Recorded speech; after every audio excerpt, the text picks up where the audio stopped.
ನಿಮ್ಮ ಹಳೆ ಒಡವೆನ ಅಧಿಕ ಬೆಲೆಗೆ ಮಾರಬೇಕೆ? ಅಟಿಕಾಗೆ ಕಾಲ್ ಮಾಡಿ 8803000300. Attica gold company. ಪುಣೆಯ ಲೋಹಗಡ ಮರ್ಡರ್ ಮಿಸ್ಟರಿ ಕೆದಕಿದಷ್ಟು ರೋಚಕವಾಗ್ತಾ ಇದೆ. ತನ್ನ ಪ್ರೀತಿಗಾಗಿ ಸಿಯಾ ಗೋಯಲ್ ಏನೆಲ್ಲ ಮಾಡಿದ್ಲು ಗೊತ್ತಾ?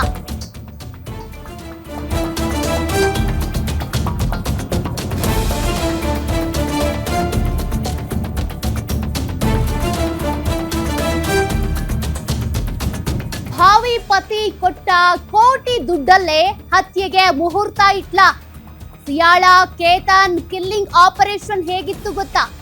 ಗ್ಯಾರಂಟಿ ನ್ಯೂಸ್ ನಲ್ಲಿ ಲೋಹಗಡ ಮರ್ಡರ್ ನ ರೋಚಕ ರಣರೋಚಕ ಸುದ್ದಿ.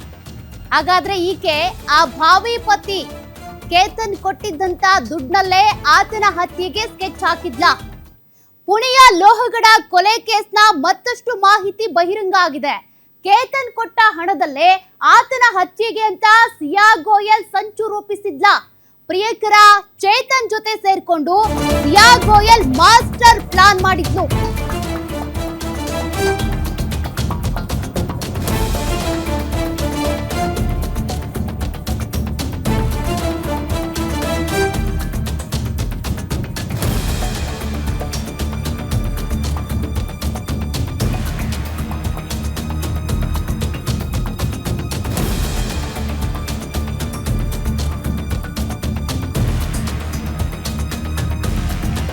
ನೋಡ್ರಿ ಪಾಪ ಆ ಕೇತನ್ನು ಇವಳ ಶಾಪಿಂಗ್ಗೆ ಅಂತ 1 ಕೋಟಿ ರೂಪಾಯಿ ಕೊಟ್ಟಿದ್ದ. ಶ್ರೀಮಂತ ಆತ, ಆಕೆಗೋಸ್ಕರ ಸಿಕ್ಕಾಪಟ್ಟೆ ಖರ್ಚು ಮಾಡಿದ್ದ. ಹಂಗೆ ಶಾಪಿಂಗ್ಗೆ 1 ಕೋಟಿ ಹಣ ಕೊಟ್ಟಿದ್ದ. ಅದೇ ಹಣವನ್ನ ತನ್ನ ಪ್ರಿಯಕರ ಚೇತನ್ ಚೌಧರಿಗೆ ಕೊಟ್ಟಿದ್ಲಂತೆ ಸಿಯಾ ಗೋಯಲ್. ಕೇತನ್ ಕೊಲೆ ಮಾಡಿದ ಬಳಿಕ ಕೇತನ್ ಜೊತೆ ಮದುವೆಗೆ ಸಿಯಾ ಪ್ಲಾನ್ ಮಾಡ್ಕೊಂಡಿದ್ಲು. ಚೇತನ್ ಜೊತೆ ವಾಟ್ಸ್ಆಪ್ ಮತ್ತು ಸೋಷಿಯಲ್ ಮೀಡಿಯಾದಲ್ಲೇ ಕಾಲ್ ಮಾಡ್ತಾ ಇದ್ಲು, ಚಾಟಿಂಗ್ ಮಾಡ್ಕೊಳ್ತಾ ಇದ್ರು. ಪೊಲೀಸರಿಗೆ ಸಿಕ್ಕಿ ಬೀಳ್ತಿದ್ದಂತೆ ಸಂಚು ರೂಪಿಸಿದ್ದ ಸಿಯಾ ಮತ್ತು ಚೇತನ್ ರಹಸ್ಯ ಕಾಲ್ ಮಾಡಿ ಮಾತನಾಡ್ತಾ ಇದ್ರು. ಲೋಹಗಡಕ್ಕೆ ಬರುವಾಗ ದ್ವಿಚಕ್ರ ವಾಹನದಲ್ಲಿ ಬಂದಿದ್ದಂತ ಚೇತನ್ ಟೋಲ್ ಬೂತ್ ನಲ್ಲಿ ಫಾಸ್ಟ್ ಟ್ಯಾಗ್ ಸಾಕ್ಷ್ಯ ಸಿಗದಂತೆ ಮಾಡೋದಕ್ಕೆ ಬೈಕ್ ಬಳಕೆ ಮಾಡಿದ್ದ. ಡಿಜಿಟಲ್ ಸಾಕ್ಷ್ಯಗಳು ಸಿಗಬಾರ್ದು ಅನ್ನೋ ಕಾರಣಕ್ಕೆ ಮೊಬೈಲ್ ನಲ್ಲಿ ಚಾಟ್ ಮಾಡಿದ್ರಲ್ಲ, ಅದೆಲ್ಲದನ್ನು ಡಿಲೀಟ್ ಮಾಡಿದ್ದಾರೆ. ಇನ್ನು ಕಾಲ್ ಹಿಸ್ಟರಿಗಳನ್ನು ಕೂಡ ಸಮಗ್ರವಾಗಿ ಡಿಲೀಟ್ ಮಾಡಿದ್ದಂತ ಸಿಯಾ ಮತ್ತು ಚೇತನ್. ಮತ್ತಷ್ಟು ಡೀಟೇಲ್ಸ್ ಕೊಡ್ತಾರೆ ಡಿಜಿಟಲ್ ಎಡಿಟರ್ ದಿಲೀಪ್. ಪ್ರಿಯಕರ ಚೇತನ್ ಮತ್ತು ಸಿಯಾ ಸೇರ್ಕೊಂಡು ಭಾವಿ ಪತಿಯನ್ನ ಏನ್ ಕೊಲೆ ಮಾಡಿದ್ರು ಆ ಕೇಸಿಗೆ ಸಂಬಂಧಪಟ್ಟಂತೆ ಮತ್ತಷ್ಟು ಡೀಟೇಲ್ಸ್ ಗಳು ಸಿಗ್ತಾ ಇವೆ.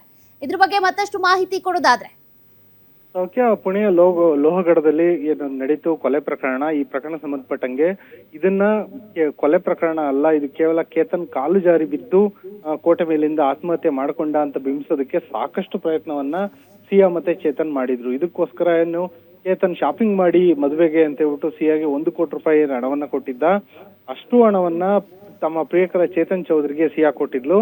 ಅದು ಈ ಕೊಲೆಗೆ ಬಳಕೆ ಮಾಡೋದಕ್ಕಲ್ಲ, ಇವನ್ ಕೊಲೆ ಬಳಿಕ ತಾವಿಬ್ರು ಒಟ್ಟಿಗೆ ಒಂದು ಸಂಸಾರ ನಡೆಸೋ ಸಮಯದಲ್ಲಿ ಈ ಹಣ ಬೇಕಾಗುತ್ತೆ ಅನ್ನೋ ಕಾರಣಕ್ಕಾಗಿ ಅದನ್ನ ಅವರು ಒಂದು ರೀತಿ ತಮ್ಮ ಸೇವಿಂಗ್ಸ್ ತರ ಅದನ್ನ ಇಟ್ಕೊಂಡಿದ್ರು.